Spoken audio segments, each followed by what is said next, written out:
Straight ahead on 12 News, a new way for police to communicate. See how officers in Plymouth will soon be able to overcome language barriers. But first, unprecedented action wipes a successful soccer season and a trip to state off the record books. 12 News starts right now. A decision by the Minnesota State High School League to disqualify Prairie Seeds Academy from the state soccer tournament may not be the end of the story. That's because there is a chance Prairie Seeds may challenge the ruling in court. It wasn't the brawl that broke out at the end of the game with Totino Grace last week that disqualified Prairie Seeds from the state tournament. The State High School League said in a news release late Wednesday, while they were investigating the altercation, they received information that the team used an ineligible player during the entire season. That player was with a different team last season, and a student transfer online form was never approved. Now, Friday's game with Duluth Marshall is off. But Marshall coach Mike Sengbush says his team kept Friday bus reservations just in case there's a court injunction. Officially, we're going down Monday to the Metrodome. If there's any sort of change in that, then we're going to need to know that quick. And I mean, we're ready to go. I mean, we're ready to play whoever it's going to be. And that's all. My guys and I are concerned about. We'll let everybody else sort out their own deal, and they can do their job and we'll do ours. Earlier this week, the high school league staff went over Channel 12's video of last week's game frame by frame and concluded 6 players from each team were involved in the fight. 5 have been disqualified from play for 4 weeks for throwing punches or kicking players or coaches from the opposing team. 5 others were involved to a lesser degree and will be ineligible for 1 game. There's no penalty against 2 players. High School League Director Dave Stead said the league is extremely disappointed. In a statement, he says such behavior is not condoned and should never be a part of any high school game or school activity. The Prairie Seeds officials declined comment today, and as we went to air, there was no news on an injunction. The State High School League says the entire incident will be reviewed when the Board of Directors meets in December. A Brooklyn center man with an apparent fondness for T-Mobile cell phones could be spending some time behind bars. Police arrested Anthony Thompson early Tuesday outside a T-Mobile store. He's charged with several felony burglary counts. According to the criminal complaint, Thompson's clothing matched the person spotted in surveillance video who had twice broken into a Golden Valley T-Mobile store. The suspect was carrying a hammer when he was arrested outside a Maple Grove T-Mobile store. It's important to get any criminal off the street. I mean, this guy was pretty brazen, and he, it's not unusual for us to see a serial burglar or a serial any type of criminal, but this guy was pretty consistent. He always hit the same he hit T-Mobile as opposed to a different kind of phone store. Chief Carlson says Thompson could be involved in up to a dozen T-Mobile store burglaries. Does Brooklyn Park have enough police officers? It's a question that keeps coming up. This week, Police Chief Mike Davis tried to answer that. Right now, Brooklyn Park is authorized for 105 officers, but the chief says at any given time, the department is down about 3 to 5 officers for a variety of reasons, including injuries and retirements. The chief is requesting an additional 3 officers in the 2013 budget. And those officers will work on youth violence prevention and help free up other officers for patrols. As Minnesota's population grows, local police say they're encountering more people who don't speak English. And that can be a challenge for officers, but Plymouth police will soon have a new way to communicate. Here's Delane Cleveland. On any given call, police never know what or who they're going to encounter. And on occasion, Plymouth police will run into a non-English speaker. Well, it's difficult for us. We look for somebody else who can act as an intermediary if there's someone nearby within, let's say, the family. But that poses a whole bunch of issues. So sometimes police will bring one of those non-English speakers back here to the station, in which case they'll use either a telephone interpretation system or a volunteer to help translate. When they're out in the field, however, Chief Goldstein says they have to resort to other methods. Sometimes it's through hand signals. Sometimes it's maybe they don't speak it, but maybe they can read it, so we might write it down. We even had a situation where we just drew pictures. All of that is about to change thanks to a mobile interpretation device called ELSA. The police officer would have a device And you push one button on this device and you're connected to a live interpreter in 180 languages. ELSA, short for Enabling Language Services Anywhere, not only translates, but the device records conversations as well. And then our customers can come in through the internet and actually replay or download those conversations. We can then go back to and use, for investigation, for evidentiary purposes, etc. The Plymouth City Council just approved the devices this week. Starting off, Plymouth Police will have 2 of them, donated by Chaska-based RTT Mobile Interpretation. They came to us. We are interested in it, and we think it's a good tool for our officers to have. A tool that will, ideally, help officers do their jobs better. It's going to help the community, and I think that's what this is all about, really. In Plymouth, Delane Cleveland, 12 News. And Plymouth Police should get the 2 devices sometime next month. Coming up, a standout student who knows how to command respect. Up next, we'll meet the Maranatha senior. And then later in sports, action from the Section 6 cross-country championships. But first, it's a look at your AccuWeather forecast.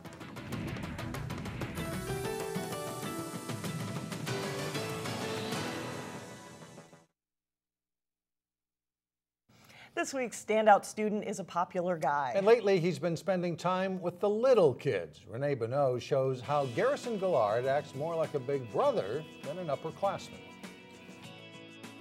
Garrison Gillard scrambles and finds Connor Kittleson in the end zone. It gives Osseo a 22-3 lead with 22 seconds left in the first half. Senior Garrison Gillard is a clear leader as quarterback of his football team. Football is more intense, so I gotta stay on them.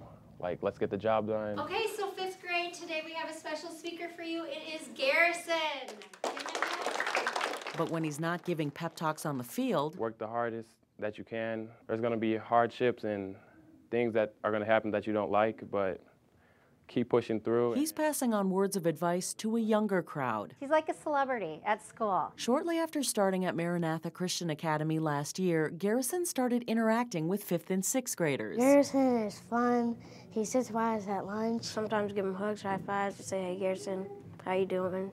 And we'll tell each other about our days and stuff. He smiles a lot, and that makes me smile. Maybe one day in the hallway I was just giving somebody a high five or something like that, and then just started talking, and I guess it blew up. Nothing's forced. I don't think he has to force himself to do it. Teachers say Garrison has a knack for making the younger students feel special. He's just cool, and he's really been a good friend to me. Caleb Larson's friendship with Garrison made him feel like he's not alone. About a year ago, Caleb lost his father. Almost immediately, Garrison took Caleb under his wing. I lost my older sister, so I felt like I could really reach out to him and show him how to get through it and stay strong and keep moving on in life. He said that it will be hard at first, but it'll get better, but there will still be a scar. It's inspiring to us as 5th grade teachers, just to see how he is able to influence our students in a positive way and how they look up to him. In Brooklyn Park, Renee Bonneau, 12 News. Oh, nice story. Now, coming up, a band revival decades in the making at One Brooklyn Park College. But first in sports, remembering a longtime coach and athletic director at Hopkins. Jay Wilcox is in next. Well, folks at Hopkins High School are remembering a longtime athletic director. That's right. It's certainly a sad time around the school, and a guy that really contributed a lot at their school and also for state athletics as well. It is a very sad day for many around Hopkins. Former teacher, coach, and athletic director Ron Selno died Wednesday after battling lymphoma. Ron Selno meant so much to so many in the Hopkins School District. He started teaching in the district in 1964 and served as a coach and eventually athletic director until his retirement in 1999. A handful of coaches he hired are still on staff. You know, Ron was so big for all of us because he was that mentor and he was that person that you could always go to. He was always available, always had an interest, and Ron was the kind of person that, you know, when you met him, he was your friend, and he knew things about you and remembered things about you, you know, about your family and your interests and your hobbies. And he was my roommate at a USA hockey camp for a week, and that's the first time I met him, and he's been a great mentor to me since then. Took a chance on on a young guy from Rhode Island to come out and teach and coach in the building he was the athletic director in. And my life changed the minute I walked into that dorm room in Lake Placid, and you know, I'm going to miss him. Dan Johnson succeeded Selno as Royals athletic director after coaching baseball and doesn't hesitate to admit he relied on Ron a lot early on. I didn't know which key went to which door and what file cabinet to open, and so that whole summer in the first year and up until 6 months ago, constantly calling Ron and say, what'd you do with this, and how should this be done, or how do we handle that situation? Or Selno's retirement from Hopkins schools hardly meant an end to his involvement in high school sports, particularly hockey and soccer. You know, he ran Section 5AA as the executive secretary, ran the state soccer tournament, ran our section and hockey tournaments, and was very involved with USA hockey. And the beauty of his retirement, he was able to kind of pick those things that he really liked to do. He was a great people person, and Ron Selno's left quite a legacy at Hopkins and throughout the state. Funeral arrangements for Ron Selno are pending. He was 70 years old. Spots in the state cross-country meet were on the line at the Section 6AA Championships. The boys up first at Gale Woods, Wayzata, Hopkins, Armstrong, Cooper, and Benilde, the local teams in action. Hopkins sophomore Joe Klecker races to the win. His time is 15:27.8. Connor Olson of Wayzata takes second on a good day for the Trojans as they win the team title. Will Burke of Edina is third, with Wayzata's Josh Nielsen in fourth place. And then it's the girls' turn on the 4,000-meter course on a day with light rain falling at times. Wayzata's girls dominate. Anna French races to the win in a time of 14:48.9. The Trojans' Annika Halverson is second, followed by Lucy Holscher of Minnetonka, Isabel Hall of Hopkins, and Annika Lerdahl of Wayzata. The Wayzata girls have 5 of the top 10 runners to easily win the title. Runner-up Edina also advances to state. Hopkins is 4th with Armstrong 6th, Cooper 10th, and Benilde 12th. The Wayzata boys are headed back to state with a first-place showing. Edina is 2nd with Hopkins in 3rd. Armstrong is 7th, Benilde 9th, and Cooper 11th. We'll have highlights of the Section 5AA meet Friday starting at 4. While the Prairie seed situation is dominating the news around the state soccer tournament, the action on the field is pretty good too. Defending AA girls champ Wayzata facing St. Michael-Albertville in the quarterfinals. Marika Kelly with the corner kick. Katie Schultz's header is dropped by the keeper over the plane of the goal line. It's in, 1-0 Trojans. Kylie Schwartz steps up and drives the left-footed shot that's perfectly placed just inside the goalpost for a 2-0 lead. It's her 25th goal of the season.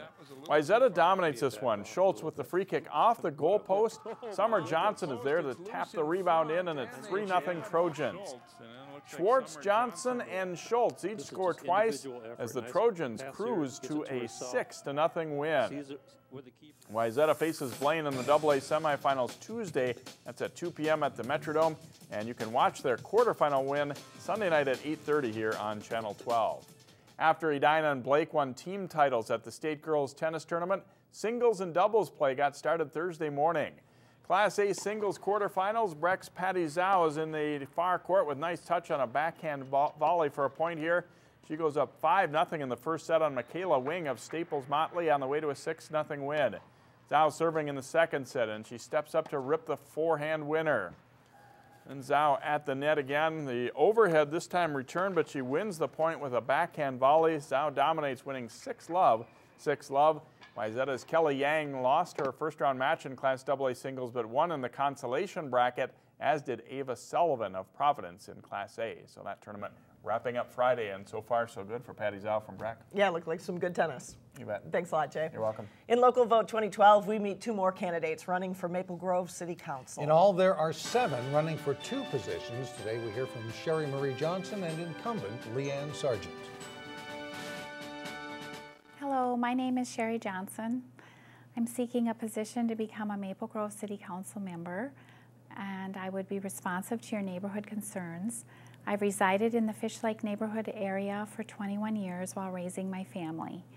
The reason I'm running for the council seat is because over the years I have presented to the City Council neighborhood concerns, most recently regarding street assessment fees, and in previous years open space preservation.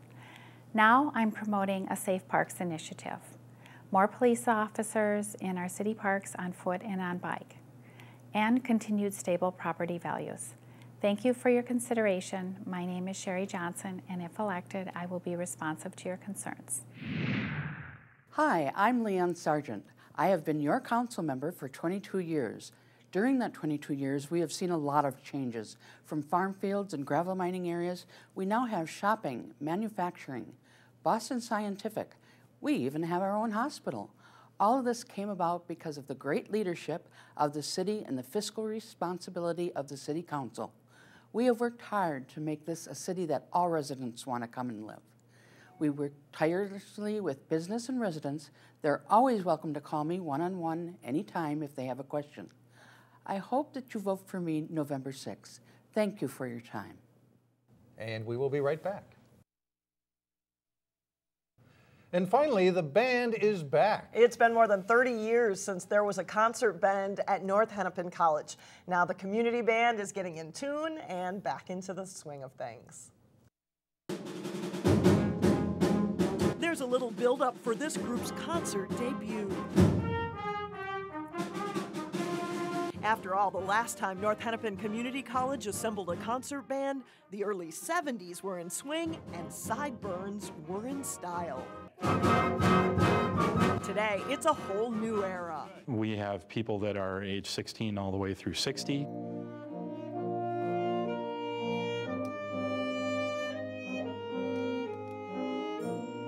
Jennifer Rose picked up her saxophone and convinced her husband and son to join too. It's fun.